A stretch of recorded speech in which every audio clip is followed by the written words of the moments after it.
अल्लाह पाक ने जो घर में दो मजार रखे हैं उनकी मोहब्बत से ज़ियारत कर लो, पहले उन्हें खुश कर लो। आप सोच रहे होंगे घर में दो मजार, ये क्या ताज्जुब की बात कह दी मौलाना। मजार का माना आता है जिसकी ज़ियारत की जाए, जिसको देखा जाए। इसीलिए तो हम औलिया इकराम की कुबूर को मजार, तो उसकी सब ज़ियारत करते हैं। तो अल्लाह पाक ने दो मजार हमारे घर में रखे, एक बाप और एक माँ, और वो भी कैसे अजमत वाले कि अल्लाह पाक ने जन्नत माँ के कदमों के नीचे रखी और बाप को जन्नत का दरवाजा बना दिया। अब अगर कोई भी इंसान अपने बाप को नाराज करके, अपनी माँ को नाराज करके ये चाहे कि उससे हुजूर राजी हो जाए, उससे अल्लाह राजी हो जाए, तो यकीन रखें आप कि अल्लाह की रजा, रसूल आजम की रजा, माँ बाप की रजा मंदी में है। जिस इंसान से उसके माँ बाप राजी नहीं, उससे कभी अल्लाह और उसके रसूल, इंसान कितना भी बड़ा हो जाए, अपने वक्त का मुफ्ती बन जाए, अपने वक्त का मुफक्किर बन जाए, अपने वक्त का मुहद्दिस बन जाए, अगर उसके बाप मोमिन है तो उसको ये हक नहीं पहुंचता कि वो अपने माँ बाप को सताए या उनका ख्याल ना रखे, बल्कि कुरान अजीम के अंदर हमें ये पैगाम मिलता है कि माँ बाप के साथ अच्छा सुलूक करो, माँ बाप का अच्छा ख्याल रखो। अगर तुमसे तुम्हारे माँ बाप राजी हो गए और माँ ने तुम्हारे लिए दुआ कर दी तो यकीन मानो इस दुनिया में भी कभी तुम नाकाम नहीं हो सकते और मैदान महशर में भी तुम जन्नत के हकदार बनते हुए नजर।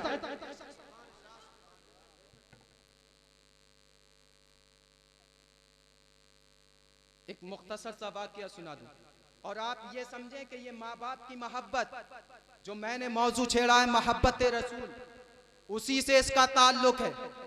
क्योंकि जिस इंसान के दिल में हुजूर की मोहब्बत होगी तो उसके दिल में अपने माँ बाप की भी मोहब्बत होगी।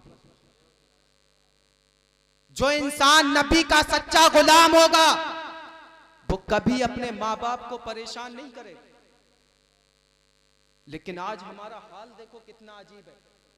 वो वालिदैन जिन्होंने हमें पाला कितने से थे। बच्चा जब पैदा होता है तो इतना सा होता है, कुछ हैसियत है उसकी, कुछ कर सकता है इस दुनिया पे।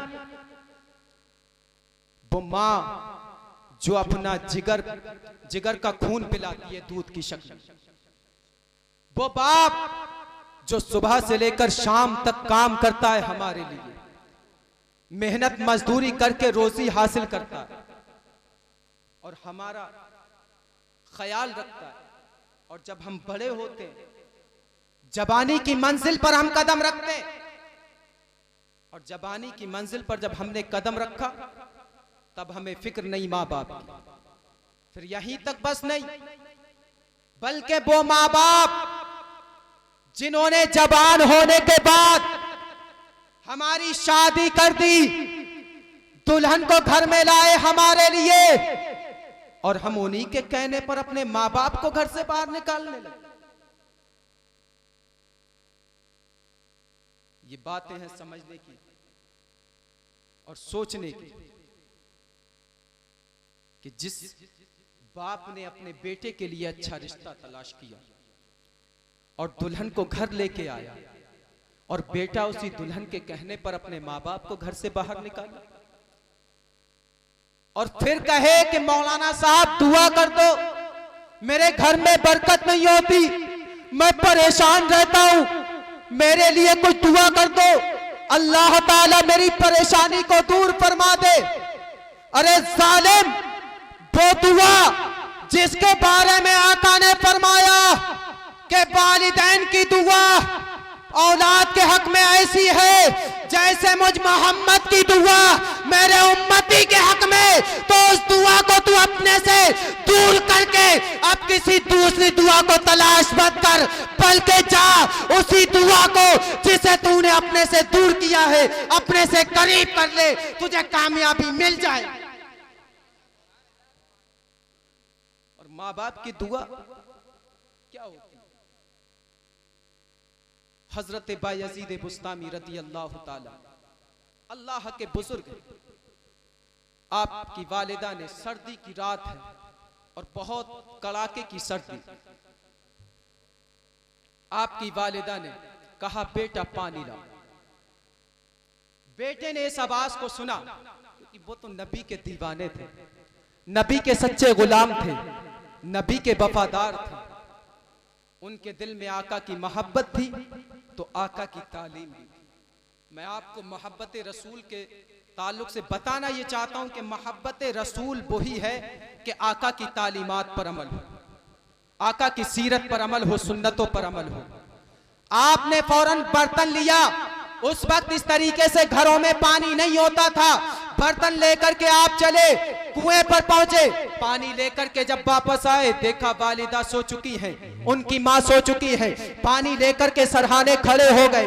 वालिदा के जागने का इंतजार है कि मेरी वालिदा कब जागे और मैं उनको ये पानी पेश कर दूं, कहीं ऐसा ना हो कि मेरी वालिदा को अगर मैं उठाऊं तो उनके आराम में खलल वाक़े हो जाए। अजीज़ाने गिरामी, और ये भी दिल में ख्याल है अगर मैं पानी रखे आराम करने लगा, अगर मुझे नींद आ गई तो मेरी वालिदा उठते ही पानी तलब करेगी और मैं पानी पेश ना कर सकूंगा। अजीज़ाने गिरामी, ये दिल में ख्याल अंगड़ाई ले रहे हैं और यही सोचते सोचते आप वालिदा के सरहाने खड़े हैं कि कब मेरी वालिदा बेदार हो जाए और मैं उसकी बारगाह में ये पानी पेश करूं। ये इंतजार करते करते 1 घंटा नहीं, 2 घंटे नहीं, बल्कि सुबह सादिक का टाइम हो गया और सुबह के वक्त में आपकी वालिदा जब बेदार हुई और बेटे को अपने सरहाने खड़े हुए देखा तो क्या देखते, तो बेटे को अपने सराहने खड़े हुए देखा, बेटे की हालत को मालूम किया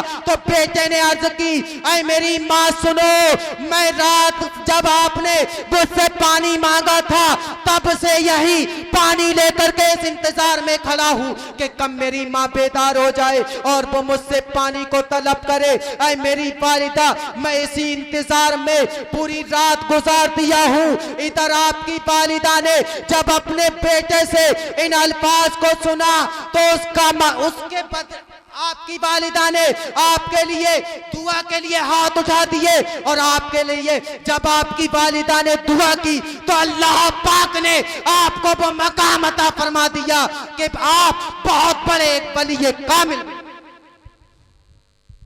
और आपको मकाम और मर्तबा क्या अता फरमाया अल्लाह, माँ की दुआ के सदके में। आपके एक दोस्त ने आपको जन्नत में बड़े शान और शौकत के साथ आराम के साथ टहलते हुए देखा, जन्नत में टहलते हुए देखा। पूछा हुजूर आपको ये मकाम और मर्तबा कैसे मिला, इतनी शान और शौकत के साथ आप जन्नत में टहल रहे हैं? तो आपने इरशाद फरमाया कि मेरी वालिदा बूढ़ी थी, मैंने उनकी खिदमत की और उन्होंने अल्लाह की बारगाह में मेरे लिए दुआ कर दी। अल्लाह रब्बुल इज्जत ने मेरी वालिदा की दुआ के सदके में मुझको ये मकाम और मर्तबा था। तो आप सब नबी के सच्चे दीवाने, नबी के सच्चे गुलाम, तो मुझसे वादा करो कि हम आज से नमाज पढ़ेंगे। सुभान अल्लाह, बोलो इंशाअल्लाह। आज से नमाज पढ़ेंगे, हुजूर से सच्ची मोहब्बत है तो आज से नमाज पढ़ेंगे और कभी भी वालिदैन का दिल नहीं दुखाएंगे, अपने मोमिन भाई पर जुल्म नहीं करेंगे, बल्कि हम एक दूसरे से प्यार और मोहब्बत करेंगे और जिसके दिल में हुजूर की मोहब्बत होगी तो वो सबका प्यारा हो। और कामयाबी भी इसी का नाम है।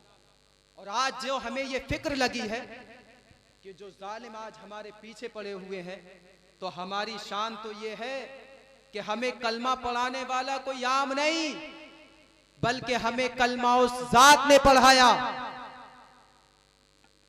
जिस जात के बिठाए हुए ऊंटों को यहाँ के इनके बाप दादा ना उठा सके, सुभान अल्लाह। जिस जात के बिठाए हुए ऊंटों को इनके बाप दादा ना उठा सके, तो आज हमें कैसे मिटा सकते। लेकिन नबी के वफादार गुलाम बनकर के तो देखो, तरीका तो हमने अपना खुद छोड़ा है, मिटने के दहाने पे तो हम खुद जा रहे हैं। जहां हमें होना चाहिए वो जगह छोड़ करके हम गैरों की जगह पर आ गए। अल्लाह रब्बुल इज्जत इस तकरीर में जो गलतियां हुई माफ फरमाए, और जो भी बातें हुई अल्लाह ताला हमें और आप सबको अमल की तौफीक अता फरमाए। अस्तगफिरुल्लाह रब्बी